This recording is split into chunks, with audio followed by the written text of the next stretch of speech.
Horrible Histories, a staple of school libraries, essential viewing of childhoods, and it lives on in edits, memes and fan pages.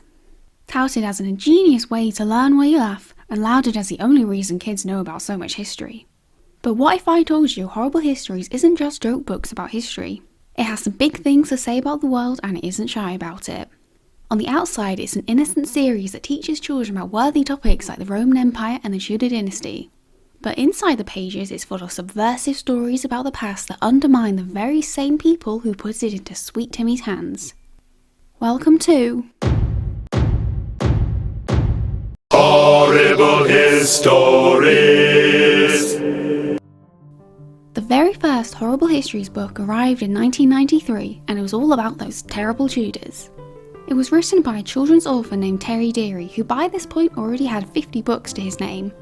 The publisher wanted to make a historical joke book. Think like, how did Viking ships communicate? Using Norse code. Deary said there was a flaw in Scholastic's plan, however, being that he didn't know anything about history. They said not to worry, as they would provide the facts. Luckily, Tery Deary found the research naturally interesting, more interesting than the jokes, and basically invented a new genre. Now there are about 50 books in the Horrible History series with an established form and tone. Topics span through all the mainstream historical periods. There is always an alliterating title, Deary's irreverent prose, corresponding cartoons, and a sprinkling of primary sources. This was clearly a winning formula because now over 25 million copies have been sold. Praise for the series has been wide-reaching too. Librarians are happy their students are reading them, parents are happy their offspring learn something while they're at it, and news media is happy that more people grow up with the knowledge of our rich and wonderful history. Even serious academic historians have good words for Horrible Histories. With so much acclaim, it was only natural that the franchise expanded.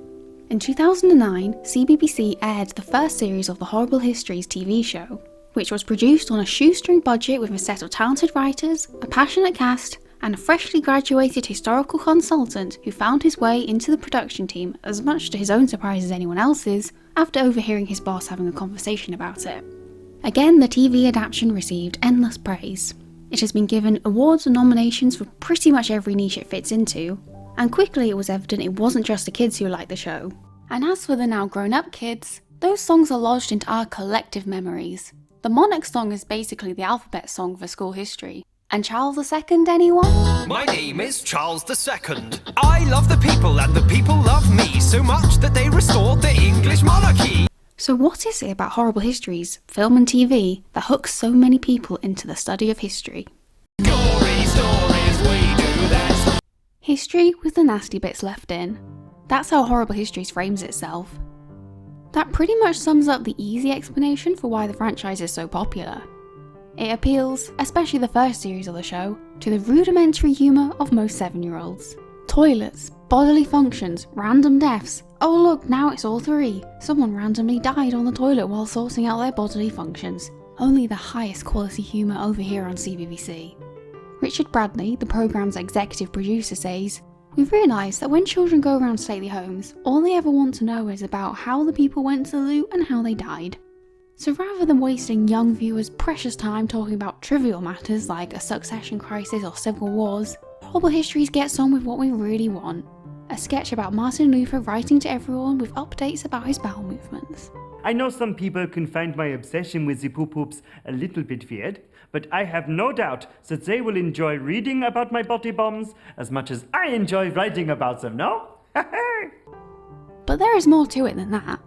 The books, and therefore the series too, positions itself as something that will give readers the juicy details about the past that adults don't want them to know. Stuff they don't teach you at school.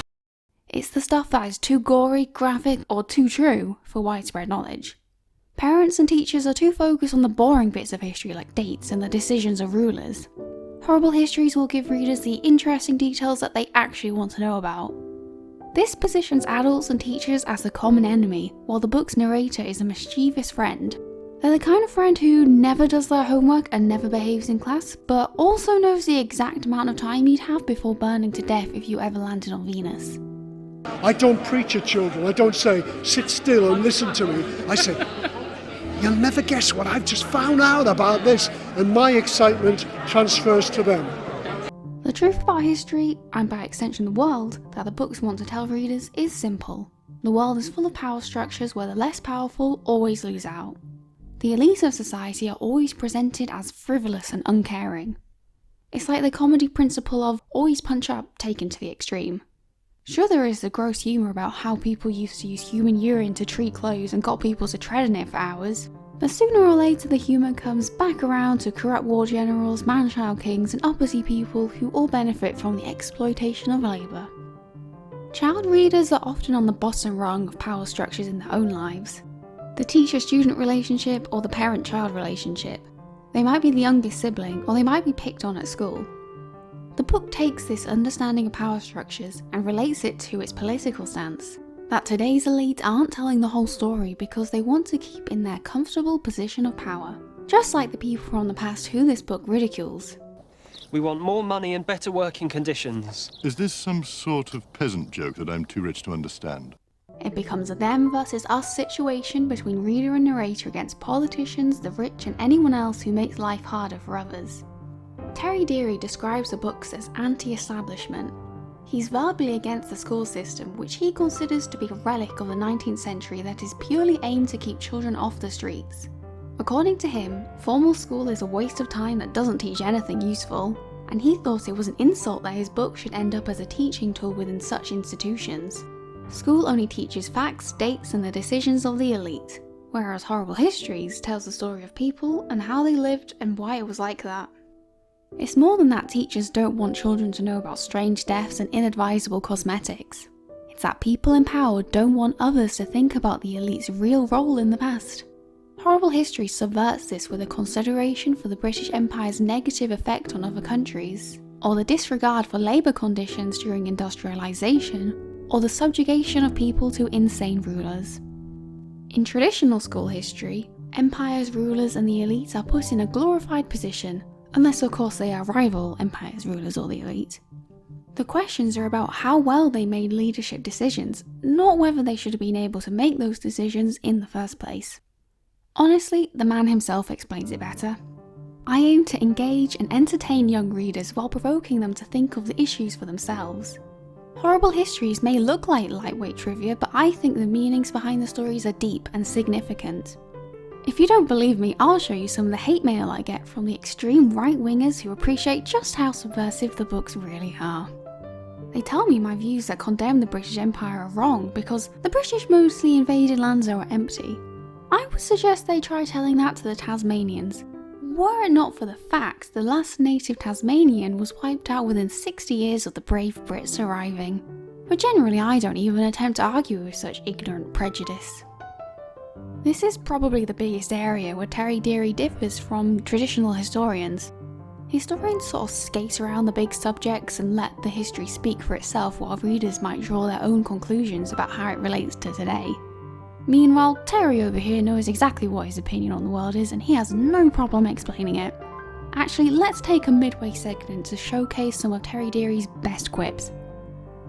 I have absolutely no faith in politicians whatsoever, and I passionately oppose unearned privilege.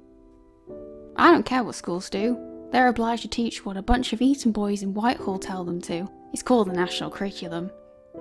The only politician ever to have entered Parliament with honourable intentions was Guy Fawkes.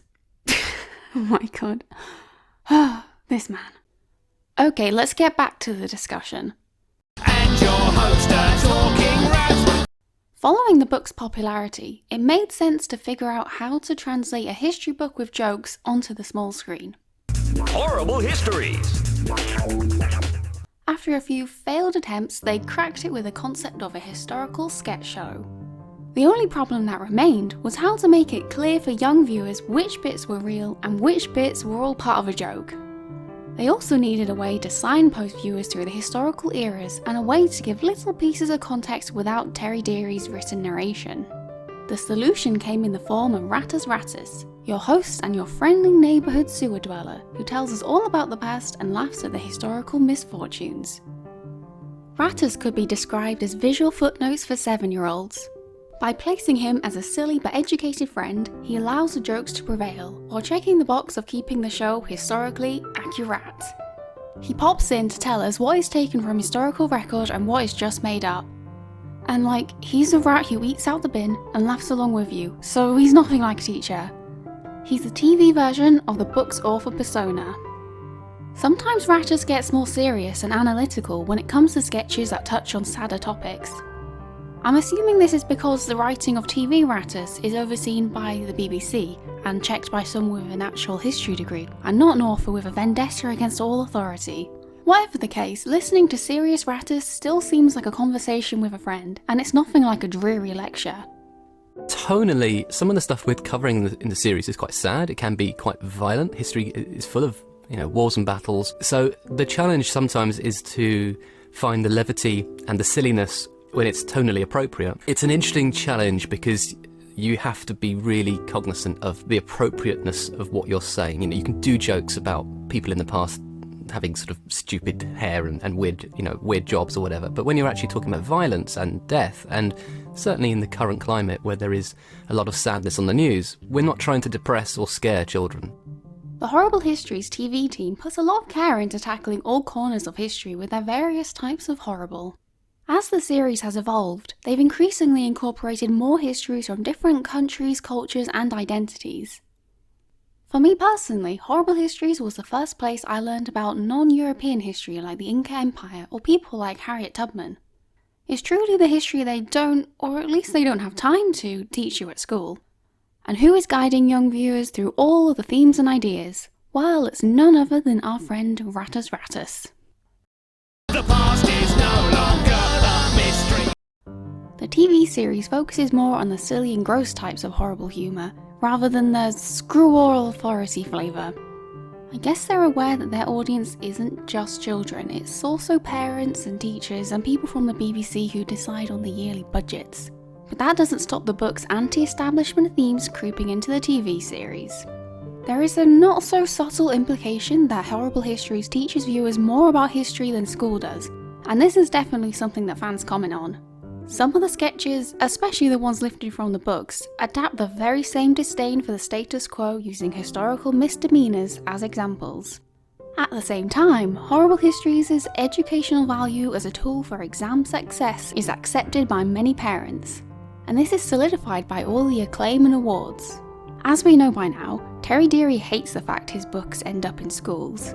The TV series follows his lead by marketing itself as history with the horrible bits left in that schools would never dream of talking about. It's a smart marketing move because it gets children interested in non-fiction entertainment. But it does seem like all the adults accepting Horrible Histories as educational haven't actually, looked at the franchise. The BBC has made an active effort to emphasise the TV series' educational value as a side piece to the national curriculum. The newer episodes are grouped thematically, like by the history of science or by biographies of various leaders. Back during the first UK lockdown, it quickly became evident that not all students were able to access online learning, and this could unfairly impact their education. So what did the BBC do to help?